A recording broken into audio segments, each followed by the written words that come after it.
Atenção, neste sábado, cobertura completa do caso Vitória com novas informações. As nossas equipes apostos, eu tenho um chamado agora do Rafael Ferraz, direto da delegacia de Cajamar. Ô Rafael, sábado não é dia de folga para os policiais não. As equipes estão empenhadas nas buscas, os trabalhos continuam e o Rafael acompanha as novas diligências. Porque no inquérito sobre a morte da Vitória, novos depoimentos. Averiguados que foram ouvidos e passaram aos policiais mais informações. A qualquer momento, as viaturas devem sair da delegacia de Cajamar para novas diligências. E um detalhe, hein, Rafael? Não é porque é sábado que não pode ter prisão. Tem plantão judiciário. O delegado pode fazer o pedido para o juiz do plantão judiciário. Se o juiz deferir, volta a gente presa aí para carceragem. Rafael, boa tarde.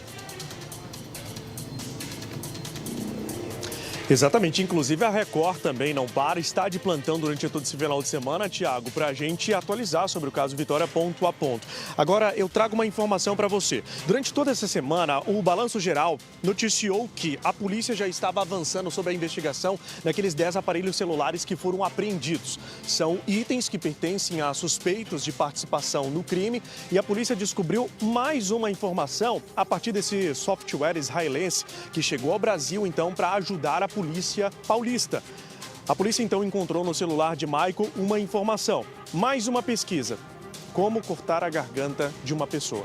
É algo muito pesado e que para a gente até conversar e desdobrar essa informação, o doutor Fábio Costa, que é advogado da família de Vitória. Doutor, essa informação chocou também a família. Boa tarde. Boa tarde. Na realidade, choca a família e choca inclusive as investigações, porque nós já tínhamos a informação de que 10 aparelhos de celular já haviam sido apreendidos e a polícia esperava ansiosamente pelo relatório, da investigação desses aparelhos, pela quebra do sigilo desses aparelhos. Então, no momento que tem a informação de que no celular foi encontrado prints e fotos que eram de fato da Vitória, isso coloca ainda mais o Michael na cena do crime e aí ratifica aquilo que a autoridade policial falou numa entrevista coletiva. Crava com praticamente 100% de certeza que de fato ele é o executor da Vitória. Perfeito. Doutor, o Gardinale, eu queria só ressaltar que o doutor Fábio Costa também te ouve, já vou abrir para você fazer uma pergunta para ele. E a gente ontem, Gardinale, aqui no Balanço Geral, na parte da manhã, a gente já tinha dado uma suspeita também, doutor, a partir de informações de investigadores lá da delegacia de Franco da Rocha. O corpo de Vitória foi encontrado numa área de mata aqui em Cajamar, sem roupa, e o corpo de Dona Edna também estava sem roupa. A pergunta é, o senhor que esteve no local onde o corpo da Dona Edna também foi desovado, ali numa área de uma cachoeira, o senhor encontrou alguma peça de roupa muito próxima ali ao local onde o corpo foi encontrado? No momento, naquele sábado, inclusive era um sábado de carnaval, quando nós chegamos lá no local, eu estava com a família no primeiro momento, e aí nós recebemos a informação de que um corpo havia sido localizado numa cachoeira bem próxima dali, um corpo Silvio Boiano. Foi divulgado nas redes sociais que aquele corpo seria da Vitória. E aí eu me desloquei com a família e quando cheguei lá fui recebido pelo pessoal da Guarda Municipal e me chamaram para poder olhar o corpo, porque eu tinha algumas informações importantes sobre a Vitória, cabelo longo, comprido, da cor preta, que ela tinha uma tatuagem. Então eu fui chamado para olhar, para saber se de fato essas características batiam com as características da Vitória, para que eu pudesse passar para a família e se bater essas características, alguém da família legalmente seria convocado para poder fazer o reconhecimento. Mas num primeiro momento eu fui chamado para poupar a família de fazer esse reconhecimento. Mas isso o senhor atesta como uma suspeita de que seja o mesmo assassino, já que os corpos foram encontrados de formas semelhantes? Olha, há sim uma grande probabilidade. Quando eu encontrei, que eu fui lá dar uma olhada no corpo, tinha sim algumas peças de roupa, eu não sei se de fato eram dela, e aí isso foi recolhido e foi encaminhado para a perícia. Por quê? Um vestido amarelo, né? Um vestido amarelo. Por quê? Porque tudo que é localizado na cena do local onde o corpo foi encontrado, onde um corpo seja encontrado, isso é recolhido, tem que ser encaminhado para a perícia. O que chama bastante atenção é a proximidade do local onde a Vitória foi arrebatada, é próximo desse local. O local da casa da Vitória também é muito próximo desse local. E o lugar onde o corpo da Vitória foi encontrado também é muito perto. Então, o que chama muito a atenção e a semelhança, não só dos corpos, mas também a proximidade de todos esses locais. Pois é, além disso, né, Tiago, a gente lembra que a dona Edna também era muito conhecida da família de Michael, que é o principal suspeito que está preso aqui. Ela teria trabalhado aí como cuidadora da mãe do padrasto. Então, além disso, dona Edna também tem antecedentes criminais como estelionato, furto e ainda tráfico de drogas. Tiago, vou então deixar você fazer a pergunta para o doutor Fábio, ele já está te escutando. Doutor Fábio, muito obrigado por estar conosco na tarde deste sábado, na sequência da grande cobertura da Record do caso Vitória. Quero explicar por que eu estou nessa mesa com essa papelada aqui. Nós tivemos acesso a informações exclusivas do inquérito. Acabo de ter acesso a uma documentação surpreendente e eu vou compartilhar com você dentro do possível, né? Porque trata-se de algo sob sigilo de justiça e aqui jamais nós queremos atrapalhar as investigações policiais. Pelo contrário, nós estamos ao lado dos policiais, dos investigadores, cobrando por justiça. Esse é o nosso papel, nosso compromisso enquanto jornalistas, é o jornalismo cidadão, o jornalismo comunitário da Record, ao lado da população.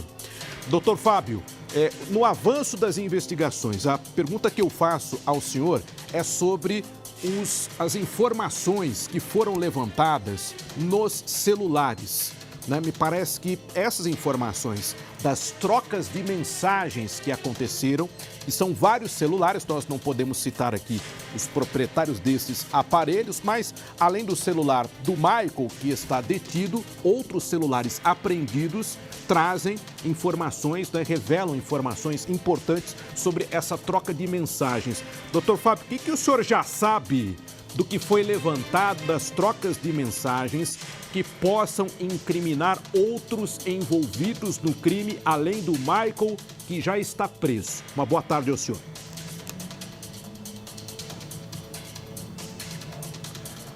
Boa tarde, Gardinali. Boa tarde a todos.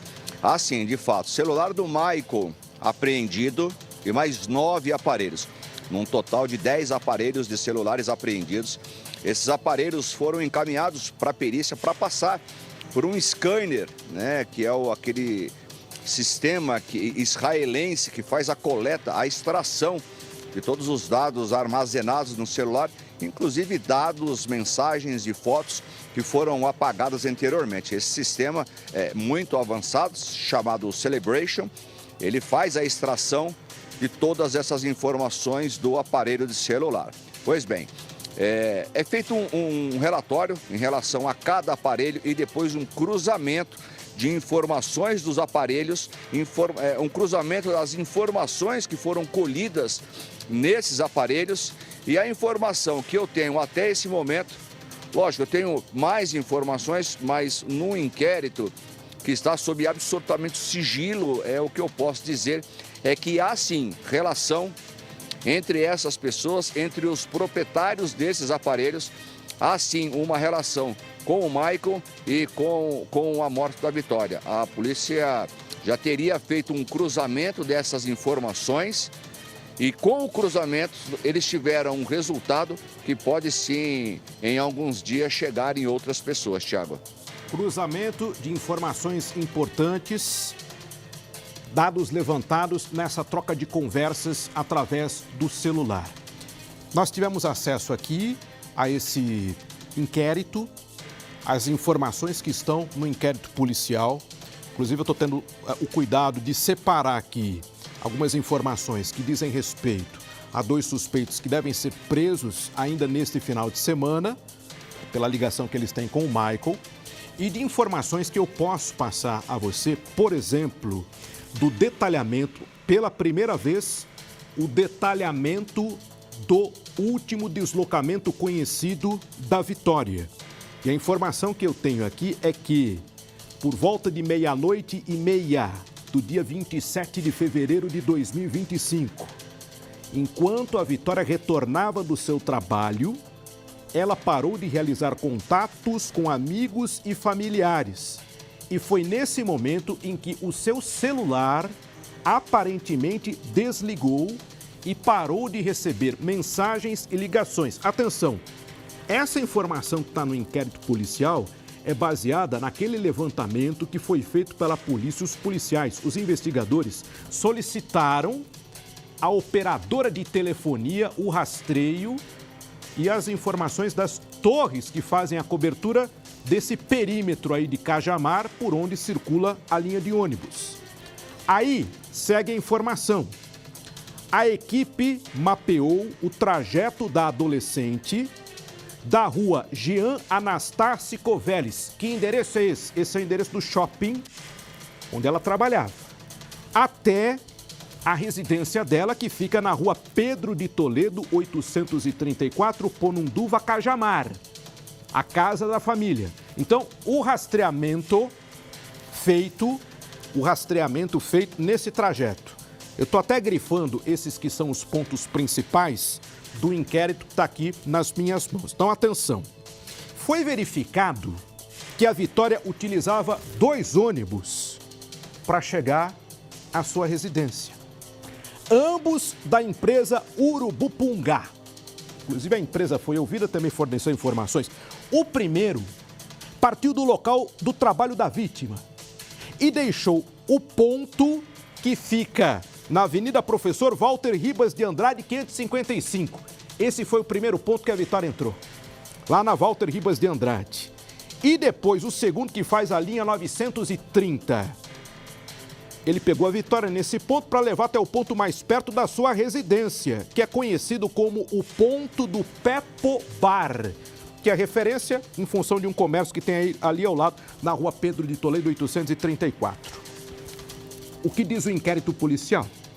Que foi feita a verificação que o primeiro ônibus, cujo número da linha não foi identificado, não tinha o número da linha ali no painel do ônibus, ele completou o trajeto da Vitória, deixando a Vitória na Avenida Professor Walter Ribas de Andrade, 555, às 23h23. Atenção, agora, minutos fazem toda a diferença. Nós estamos falando de uma cronologia. E daí o inquérito coloca, como podemos ver na imagem abaixo, tá? O inquérito que nós não podemos mostrar aqui, ele tem alguns prints, algumas capturas de vídeos do deslocamento da Vitória. Ela atravessa a avenida para aguardar o segundo ônibus. Aí é o ônibus da linha 930. Vejamos. Nesse momento, a própria adolescente postou um story na sua rede social, no Instagram. E daí eu tive aqui acesso a esse story que diz o seguinte: bora pra casa descansar que amanhã tem mais. E ela fez uma postagem, sabe aquelas postagens que aparece o horário? Você pode escolher ali aquele filtro. E aí o filtro tem o horário 23 e 21. Tá no filtro, 23 e 21 na postagem que ela fez no Instagram. Ok. Segue o inquérito. Logo, foi verificado que a adolescente completou a travessia e ficou aguardando o ônibus da linha 930 no ponto. Aí é a imagem que a gente tem aí. Por meio de novas imagens, aí que vem a novidade. Atenção, o que aconteceu com a Vitória na sequência? Vou até abaixar a folha aqui, para não ter risco da gente mostrar no ar o que não pode ser mostrado. Tá? Mas eu tô lendo aqui do inquérito policial. Por meio de novas imagens, também foi possível apurar que a vítima entrou dentro do ônibus juntamente com mais 2 pessoas, conforme imagens abaixo. Aí tem a próxima página aqui. A próxima página mostra... Não vou mostrar o documento. Tá, então, eu vou deixar aqui, tá? Desculpa, é que eu tava lendo aqui, eu não vou nem levantar a folha. Para não dar problema, eu não vou nem levantar a folha, eu vou deixar a folha aqui na mesa. Tá? Só para as pessoas saberem que eu estou lendo, né? Estou tendo acesso a esse documento, não vou nem mostrar a folha.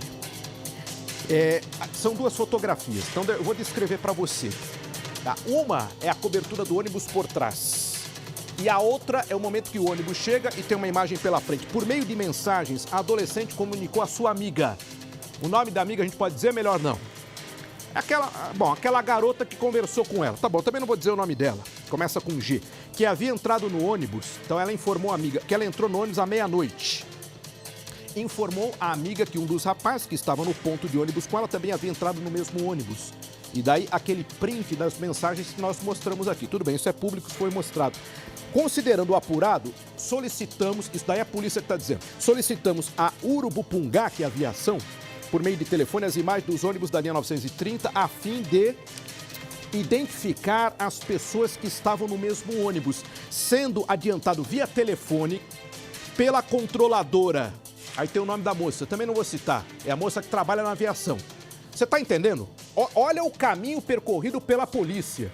Doutor Fábio daqui a pouco vai comentar isso. Aí a controladora informou que as imagens dessa linha especificamente não constavam na base de dados da Urubupungá. E essa informação foi confirmada por meio de um ofício, porque aí o delegado mandou oficial, falando, não, então eu quero oficialmente essa informação. Então é o seguinte, antes de eu dar sequência à leitura do inquérito, doutor Fábio Costa está com o Rafael Ferraz na porta da delegacia de Cajamar. Atenção para o que vai acontecer neste sábado. Tem plantão judiciário, tem diligências nas ruas. O Rafael Ferraz está acompanhando tudo. Doutor Fábio, o que eu estou lendo aqui, com base no inquérito policial, a cronologia desse minuto a minuto do desaparecimento da Vitória até o momento que o celular desligou, doutor Fábio, me parece que isso daqui é crucial para elucidar o crime. O que o senhor pensa disso? Exatamente, Thiago. Essa cronologia que nós tanto falamos durante toda a semana é muito importante. Quero, antes de falar sobre isso, Thiago, olha a quantidade de detalhes que você trouxe com esse documento que você está lendo nesse momento, desse inquérito policial que hoje é presidido pelo delegado Fábio Senac, que designou o escrivão Cícero Cláudio, um dos profissionais mais conceituados da Polícia Civil nessa função. Fez um detalhamento sensacional, Thiago. Trabalho perfeito. Eu estive ontem na delegacia conversando com o Cícero, com o escrivão, que é o responsável, Thiago, por cuidar desse inquérito, por dar acesso às pessoas nesse inquérito, com muita cautela e muito profissionalismo. Foi muito bem detalhado esse inquérito, trouxe essa cronologia, e essa cronologia chega num ponto crucial, que é o momento que ela faz essa postagem no Instagram e logo depois o celular dela não tem mais nenhum tipo de sinal. Então essa cronologia é muito importante. Essa cronologia é muito importante para que se chegue no autor desse crime, viu, Tiago? Doutor, se você me permite, Tiago, eu queria até questionar todos estes detalhes. O senhor acredita que foi um crime premeditado, planejado pela criminalidade? Não tenha dúvidas alguma. Desde um primeiro momento, nós nunca, quando eu digo nós, digo eu como advogado da família, nem a polícia, eu acredito que nem a imprensa, nem os familiares, ninguém acredita que tudo aquilo que foi feito com a Vitória tenha sido feito por uma só pessoa. Desde o seu arrebatamento, a toda aquela sessão de tortura que foi feita com essa menina, o descarte do corpo. Então, tudo o que aconteceu nesse contexto criminoso, isso jamais poderia ter sido feito por uma só pessoa. Até porque, né, Tiago, no documento que você está lendo aí no estúdio também consta a informação de que no celular do principal suspeito também foi encontrada ali uma série de fotos, não só de Vitória, mas também de outras garotas com corpos semelhantes ao de Vitória. O que isso indica para o senhor, que agora está fazendo a sustentação para tentar incriminar este principal suspeito? Eu acho que isso traça o perfil, né? São fotos que nós não sabemos se foi foto que ele tirou, ou se são fotos que ele colheu das redes sociais, ou se são fotos que ele recebeu de uma determinada pessoa.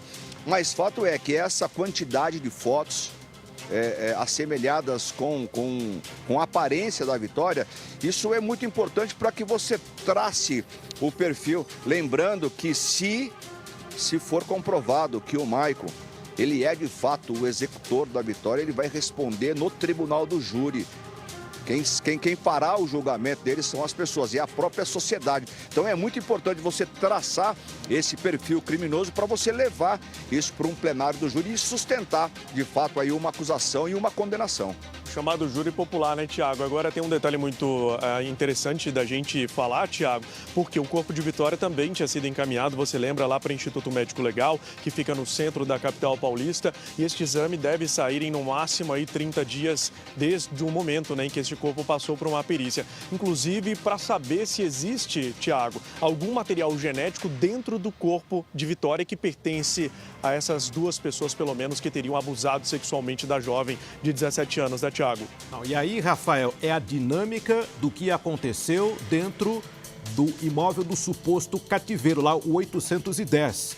É aquela área que tem 3 residências, inclusive o proprietário desses imóveis deu entrevista aqui à Record, dizendo que a locação havia sido feita a uma inquilina, a esposa do Michael. Então, um desses imóveis, uma das casas, nós entramos, já mostramos os detalhes ali de dentro dessa residência, o suposto cativeiro, Rafael, onde foram encontradas as manchas de sangue, né? A cadela farejadora localizou, perícia foi realizada, o retorno da perícia com aquele equipamento 3D para fazer justamente o levantamento de novas informações. Então, o laudo pericial que indicou o que teria acontecido no cativeiro e, como você citou, a violência sexual a qual a Vitória teria sido submetida, além do laudo toxicológico que detectou que ela teria sido dopada ou obrigada a utilizar entorpecentes. Eu já vou voltar com o Rafael Ferraz e com o Dr. Fábio Costa, e está me chamando a atenção aqui, na documentação do inquérito, o depoimento do motorista do ônibus. Eu gostaria de compartilhar com você o que ele falou,